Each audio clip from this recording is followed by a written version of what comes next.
discussion today. Today I'm going to be talking about Let's Encrypt. My name is April King, and I'm an information security engineer here at Mozilla. And I'd just like to say, before we get this presentation really going, just a brief disclaimer. So, there are many, many adjectives that have been used to describe me, but these adjectives do not include the terms classy or circumspect or anything along those lines. But because this presentation is apparently being recorded, I'm going to try to be at least a little bit of both of those as best I can, but no promises. All right, so speaking of adjectives, there are a number of other adjectives that do work for me, and these include both old and curmudgeonly. And because I am both old and curmudgeonly, I like to begin all of my presentations with a little history lesson to make everybody in the audience suffer along with me. So I'm going to take you all back, and the year is 1995. And in 1995, there's a new company up and coming by the name of Netscape Communications. And this up and coming company releases a web browser. And this particular web browser is actually really special because, oh my gosh, I should advance the slides. Because for the first time in history, it includes support for a protocol called SHTTP, which later became known as HTTPS. And this was a really big deal because for the first time in history, the average human being had access to secure, private communications over an untrusted network. Now, I mean, sure, there was encryption before 1995, obviously. Like, if you were very technically inclined, you might have had access to a tool called PGP, and you could use this tool to generate keys and send them to your friends, and you guys could send messages back and forth, but it certainly wasn't very easy. And if you were a huge corporation with piles of money, you could pay IBM to come out, and IBM would set up a nice system for you, and you could have encrypted communications between your data centers and whatnot. And of course, if you were a government, then you had your own army of mathematicians and cryptographers to do all this work for you. But, if you were just the average human being, you didn't have access to this. So this was a really big deal. Now, you're probably thinking to yourself, so 1995, you're thinking to yourself, obviously if you're good at arithmetic, 1995, that's 21 years ago. So given that it's been 21 years, we must be doing an amazing job, right? Everything on the internet must use HTTPS, right? 21 years. But it turns out that actually we're kind of doing a lousy job. See, 21 years later, we've just found through our data from people who opt in to share their information with Mozilla that only about 43% of initial page requests are done over HTTPS. And in fact, only 65% of those follow-up requests are done over HTTPS. And that would be for things like JavaScript files and images and things like that. And that's pretty terrible because, without HTTPS, without secure communications, you're missing out on a whole lot of things. For example, without HTTPS, you don't have confidentiality. So you don't know if somebody is monitoring your communications, watching what you're doing. So if you send a credit card number or a social security number over the internet, you don't know if somebody's just sitting there and listening and just writing it down. I'm sure with their little scratch pad, You also don't know that you are talking to who you think you are talking to. Without HTTPS, you can type www.mozilla.org into your web browser, and you might get a site, and it might look like mozilla.org, and you might click to download Firefox, and you might get a file that proclaims to be Firefox, but because you didn't use HTTPS, you don't actually know if that's the case. That could have been somebody impersonating our website and offering you up a Trojan version of Firefox. And what's more, you also don't have integrity. See, without HTTPS, you don't know if somebody is injecting content in the things you are requesting or sending. So we see this a lot, especially with network providers all around the world. If you're here in the US, you might be familiar with the Verizon super cookie. I think a number of other companies are doing this, where if you are browsing from your mobile phone, all of your outgoing requests would contain a unique identifier identifying who you were. Even, if you didn't opt into this, you just got identified to your service provider's strategic advertising partners. And we also see this a lot, particularly in Asia. We see a lot of content injections that put ads in the pages you're trying to browse. Or those ads that were in the page you're trying to browse get replaced with different ads. And that's a pretty big deal because, you know, if you are me and you really like reddit.com, and the advertisements that they are offering get replaced with some other advertisements, then the sites that I really want to continue to survive are not getting the money from offering these advertisements. Now, it's been 21 years, and you're listening to me, April King, a security engineer at Mozilla, a company that makes a web browser. So I'm sure in your head you're thinking, April, why haven't you personally fixed this problem? Why haven't you fixed it, April? Why are only 43% of requests done to websites done over HTTPS? And the answer, if anybody is curious, is it's money, people. Yes, indeed. In fact, if you want to have a secure website on the internet, if you want to use HTTPS, you need to have what's called a digital certificate. And a digital certificate, it's like a file, it's kind of like a driver's license. It identifies you to the people who are visiting your website and allows them to verify mathematically, cryptographically, that they are in fact talking to who they think they are. Now, these certificates are issued by about 2,000 or so different entities around the world, and these entities are called certificate authorities. And these certificate authorities want to make money. Now, money is pretty great. If you were to come up to me and be like, April, would you like some more money? I would be like, why, yes, I would. I would indeed enjoy some more money. And I don't blame these certificate authorities. They also want more money. But the problem with money is that when things cost money, things tend to be like difficult, painful, lousy experiences. See, you know, because when they're lousy and painful, you kind of get locked in. But it's the pain that you know, right? So traditionally, right, if you've wanted a certificate, you know, you type some arcane command into your computer and you get a private key, and then you type another command and it generates a file called a certificate signing request. And then you take that file and you might copy it and go to your certificate authority and paste it in some web form, and then you submit, and then a bunch of back and forth while they verify you are who you say you are. And then they give you a file, and you download that file and upload it to your website. It's a pain in the butt. It really sucks. I hate doing it. I do this professionally for a living. I get paid to do it, and I still hate doing it. Well, I have some good news to everybody here in the audience and watching, and that is there's a new certificate authority in town, and it's called Let's Encrypt, and it's amazing, and I'm going to tell you why it is, in fact, super duper amazing. Now, I'm not going to bury the lead. I'm going to be straight up and honest with everybody watching. Let's Encrypt is a free certificate authority. Totally free. And what that means is that regardless of your ability to pay, you can get a digital certificate. If you are well-known multi-billionaire Bill Gates and you want a free digital certificate, well, I say to you, good sir, you may have a free digital certificate. Or, you know, if you're an 8-year-old girl setting up your first website for the first time, well, you young lady, you also can get a digital certificate. It doesn't matter where you are or how much money you have, you can get a digital certificate. And that's a really big deal because, you know, when things cost money, there's a whole lot of restrictions around it, right? There's taxes, and there's international law, and it's really, really complicated. You know, and if you live in a place where you don't necessarily have a local certificate authority or you don't have money, then, you know, not being able to get a free certificate can really make it so you just can't have a secure website. But with Let's Encrypt, you can have a free certificate and a secure website. So not only is Let's Encrypt free, but it's also automated. Now, I'll talk a little bit about this more later and how this all works. But see, most of the difficulty in requesting and receiving a certificate is in the process of verifying that you are who you say you are, right? I mean, you don't want to be able to issue a certificate to just anybody who comes along for any website. But Let's Encrypt uses a standardized protocol that's in the process of being standardized to just do all this automatically for you. It really does appear like magic. You just automatically get a certificate. If you want to revoke your certificate, it's like magic. Your certificate's revoked. And if you want to renew it, it's like magic again. You just get a brand new certificate. It's pretty cool. So not only is Let's Encrypt free and automated,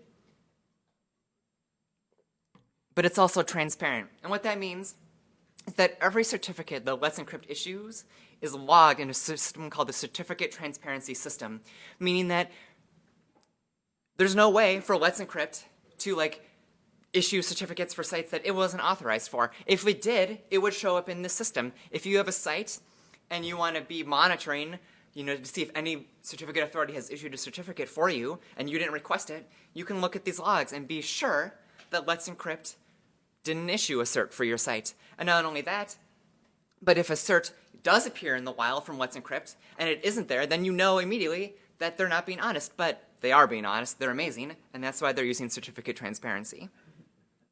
All right. So they're also an open certificate authority. See, everything about Let's Encrypt that they do is open source. That's amazing. See, that includes not just the software that runs the certificate authority and issues a certificate, but it also includes the software that you can put on your computer or your server to get a certificate. And in fact, even this very presentation, as amazing as it is also open source. You can download it from my GitHub repo. Send me a pull request. I'll happily ignore it. It's great. All right. That's not true. I'll totally take a look. So, in addition to all of those things, Let's Encrypt is a cooperative certificate authority. See, a couple years ago when Mozilla went out and decided that this is a real need that needed to be met on the internet, we found some really great partners to work with us, including Akamai, Cisco, and the EFF, and they thought, this is an amazing idea. And, they helped build the software that issued the certs and received the certs. And it was really great. And as time went on, many other organizations said, oh my gosh, this is a great idea. This is making the internet a way better place, and we want to help. So they've joined us and become sponsors as well, which means that Let's Encrypt has a nice stable supply of stable income to ensure that it can be around for many, many, many years into the future. Now, because it's so cooperative and the software is so open, and the protocol that it uses is also open, it's meant that a lot of people have participated in this whole process around Let's Encrypt. So I'm going to talk a little bit about the process with which you can get a certificate through Let's Encrypt. Now, here's the real question that all CAs struggle with, right? This is the question behind requesting certificates, and that is, if I ask for a certificate for a website, if I say, dear unnamed certificate authority, because I am being recorded, dear unnamed certificate authority, I would like a certificate for Amazon.com. I am April King, but I am also definitely the owner of Amazon.com. Now, that certificate authority is supposed to look at me and say, April, you look super shady. I don't think you actually own Amazon.com, if you know what I'm saying. So, and that's good. That's what they're supposed to do. They're not supposed to issue me one of those certificates. Because if I had that certificate, I could be Amazon.com, even if people did use HTTPS. Now, historically, there's been a number of different ways that we have verified that somebody actually owns a domain that they claim they own. For example, you might ask them to set up a DNS record, right? That, is a branch off of their domain, specifically thing with a special record inside it. And you can pretty, reasonably say that if somebody controls DNS, then they also control the website, right? I mean, if I control the DNS for Amazon.com, I could point it at any server I wanted to. So that's one way. Another way is they might say, we want you to place this particular file on a particular spot on your web server. And then once it's there, you can let us know, and we'll go out and check to see if that file is there. And if you had the ability to place this file on Amazon.com's web server in this specific location, then you probably actually do own Amazon.com. And lastly, another way is they might say, spin up a web server that uses HTTPS with a self-signed cert that we'll give to you, and then we'll go out and we'll connect to you, right? And if you can do that, if you can listen on port 443 on Amazon.com, then you also probably own Amazon.com. So these have historically been kind of the three primary methods that we've done this. But Let's Encrypt kind of tries to automate all of that away. And it does that through a standard called ACME. And ACME stands for the Automatic Certificate Management Environment. And it's a protocol that's in the process of being standardized by the IETF that hopefully, in the future, every CA, every certificate authority can use. Now, the idea of having a standardized protocol is that you can build tool chains around it, right? If you make a web server, right, if you make Apache or Nginx or something like that, then you can build support for this protocol right into your web server. If you are trying to set up a Docker container, you can set it up so that it goes out and it requests a certificate when it starts up through this protocol. And because it exists, we've actually seen incredible adoption across the industry. In fact, an increasing number of web hosts, big web hosts, right, like DreamHost and Akamai and WordPress and the like, have adopted Let's Encrypt to add support for HTTPS across thousands of domains that never had HTTPS before, and they can do that because of Let's Encrypt. Further, we're seeing tools for pretty much every language you can think of that support the ACME protocol to help you automate the process of requesting certificates.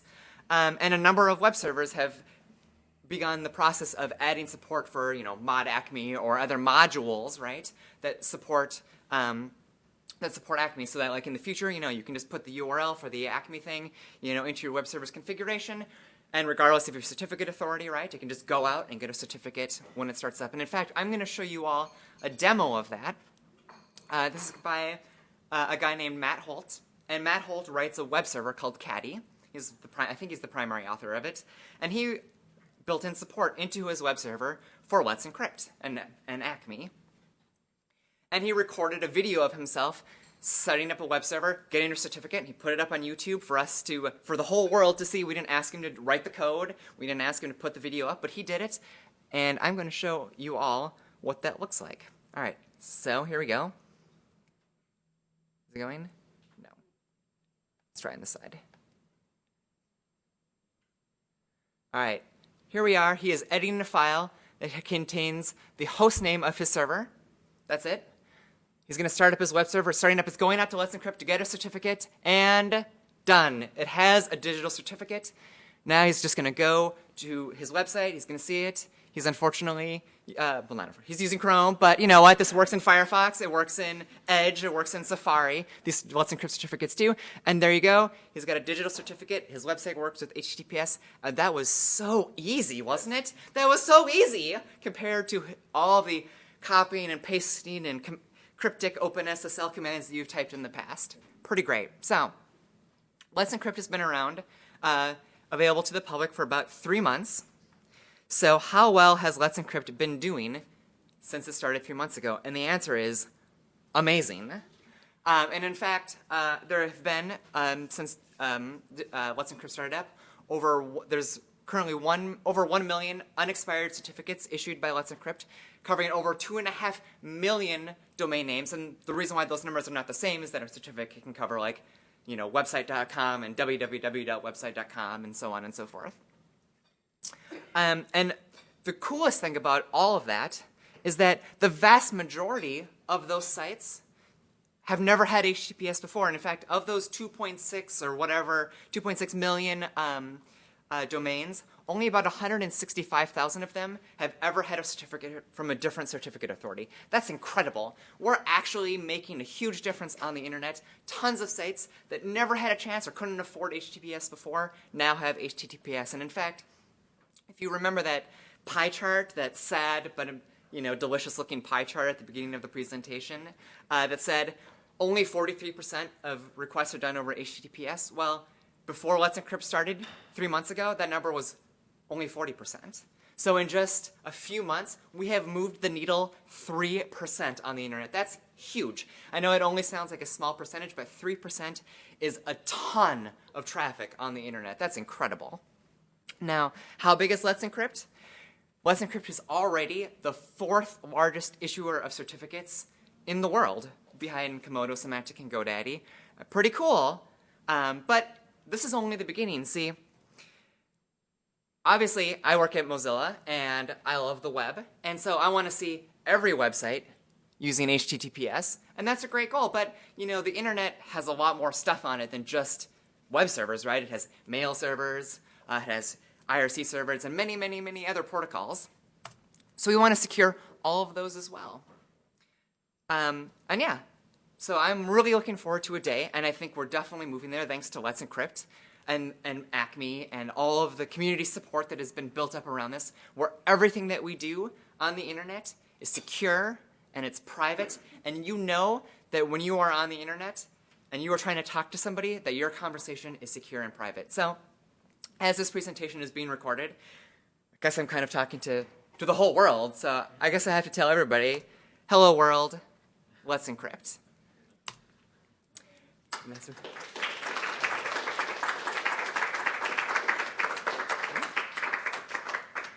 So does anybody here in the audience here in Portland have any questions that I can answer? Yes? Does it do wildcard certs? Let's Encrypt does not do wildcard certs.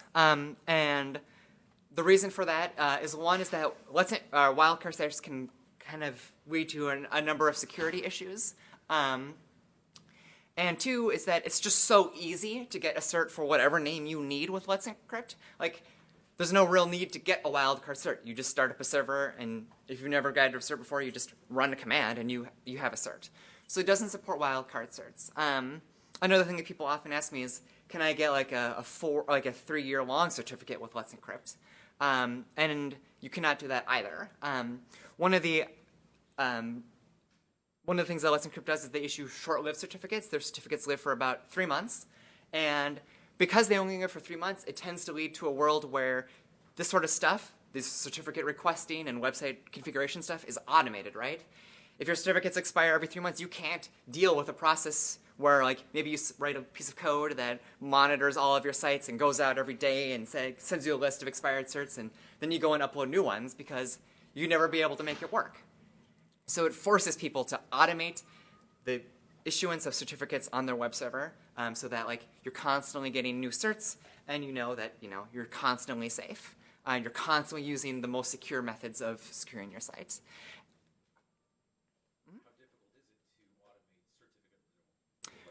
So that same command, that same single command that it takes to issue a certificate is basically the exact same command you use to get a brand new one. So most people I know just have like a process that runs every couple months. Usually on the first of the month, I don't recommend it. Maybe things are a little slower because everybody thinks the first of the month is the best day. But they just have a process that runs every month or two that just goes out and just grabs a new certificate. It's really, really easy to automate that way. Yep. Yes? So why would anyone use a traditional CA? Yep. So the question is, why would anyone use a traditional CA? So Let's Encrypt is not, they're not like trying to take over the world. Like their goal is to make certificates available to everybody. But, these use cases that Let's Encrypt meets are not like every possible use case. Like, there's a lot of hardware on the internet, a lot of devices that you just can't, they're not getting updates. You can upload new certificates to them, but you can't write new code for them. There's not going to ever be support for Acme built into them. And those use cases, like having the option to be able to get a 3-year-long certificate and go out and install it once and be sure that it's fine for 3 years is great. And there's a number of use cases that traditional CAs meet that Let's Encrypt doesn't, and that's great, But for the average person who wants a certificate for their website, but has never been able to get one before, Let's Encrypt is the perfect solution for getting that certificate. Yes? Are there capabilities that, or features that still need to be built, either like in general or to be able to tackle, like email and chat and things like that, or is everything sort of like ready? It just needs to be adopted by these other things? So the question was, are there features that need to be built to, kind of help supporting chat and email and other things like that? And the answer is yes. So like currently, Let's Encrypt is a little bit limited. Like how Mod Acme works is how Acme works is it will either place a file in your web server, like so you don't have to like restart it, or it starts up a server that listens on port 443, and Let's Encrypt will talk to that system to verify the domain ownership. But for a lot of systems, that's not possible, right? Like if you just have a mail server, you're not going to want to also install a web server or install maybe this whole tool chain on there to do that. There's work on possibly identifying another port that could be used. There's work on just the whole tool chain around all of the other tools that people use. Now, it's not too difficult in my experience to make it work with those things. Like there's one command you can run with Let's Encrypt. It just is standalone, right? It doesn't work in conjunction with any web servers. And all it does is it starts up and it puts a certificate on your file system for your domain. So, you just run this one command on your mail server for mail.mozilla.org, and it goes out and gets a certificate for mail.mozilla.org. And all you have to do is just, make that automated, have it update every couple months, and you point your mail server at that certificate file, that just gets put on your file system and just have it reload every couple months as well, and then you're done. So it's not really too hard to get it working with non-webby things, but the tool chain could certainly be a lot better. Yeah. Yes? So why is every couple months the recommended cadence for renewal? It seems like once you've got everything automated and just getting renewed in the background, what are the disadvantages for renewing on a weekly or even daily basis? So that's a great question. The question was, why 3 months? Like, why did you pick 3 months instead of 1 week for the certificate expiration, or 1 year, or whatever? Why 3 months? And the answer is that 3 months was kind of like a reasonable compromise. So one of the things that really is terrible about HTTPS on the internet is that, and certificates, is that it's really hard to revoke a certificate. And what I mean by revoking a certificate is saying that this certificate, if you see it in the wild, is no longer valid for my website, right, or my mail server, or whatever. And there's historically been a number of different protocols to make this work, but they've all sucked. They're all terrible. They're all really, really bad. And it's getting a little bit better, but still, the process of revocation is kind of painful. And so when you have a short-lived certificate, the one that kind of lasts for only a few months or a couple weeks, you kind of get revocation for free, right?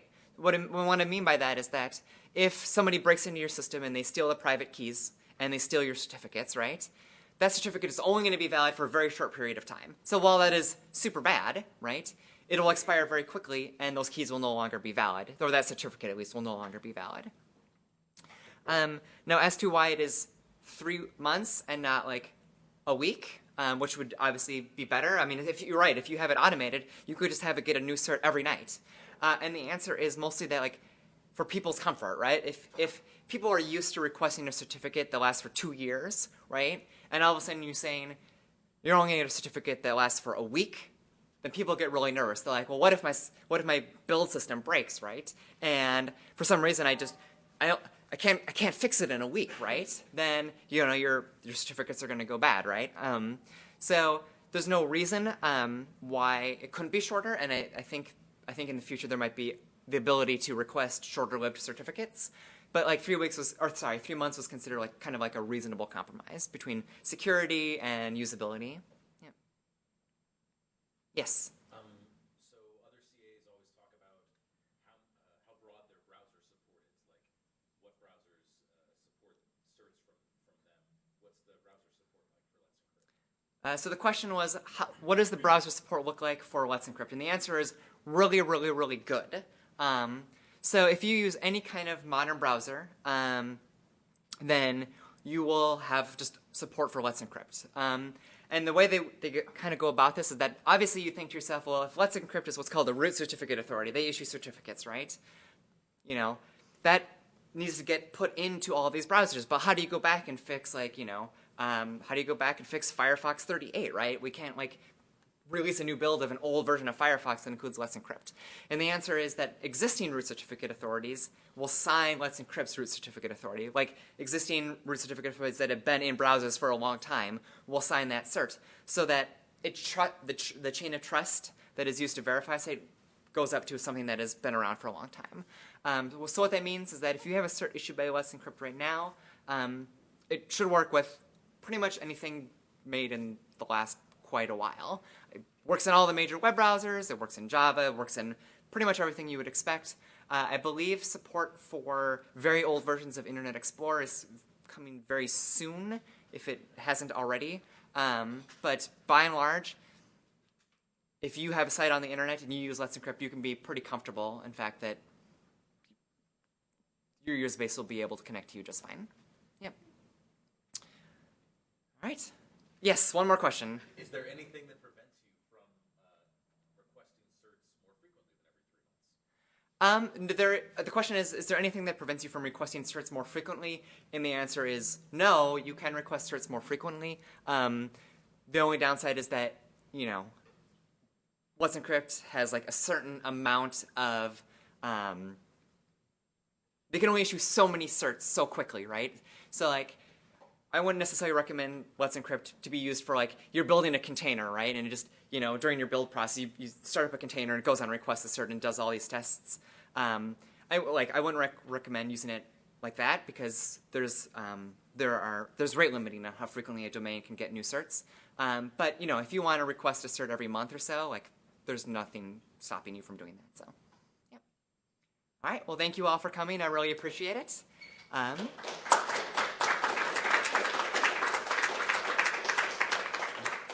a wonderful day.